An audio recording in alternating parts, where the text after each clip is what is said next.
Ipinamalas ng mga motorcycle riders at enthusiast ang kanilang husay, disiplina at kaalaman sa ligtas na pagmamaneho sa isinagawang National Advisory Group Anniversary Ride Obstacle Challenge na pinangunahan ng Police Regional Office 8 at Regional Highway Patrol Unit 8 sa Police Regional Office 8 Grandstand Campsite Roberto K. Cangleon, Palo, Leyte nito lamang Mayo 30.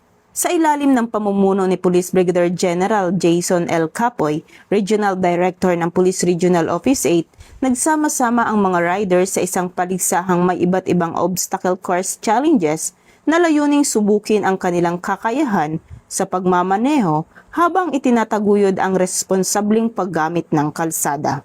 Bukod sa pagdiriwang ng anibersaryo ng National Advisory Group, nagsilbi rin ang aktibidad bilang plataporma upang palakasin ang pagkakaisa at pagtutulungan ng mga stakeholder, partner organizations at law enforcement agencies sa pagsusulong ng kaligtasan sa lansangan.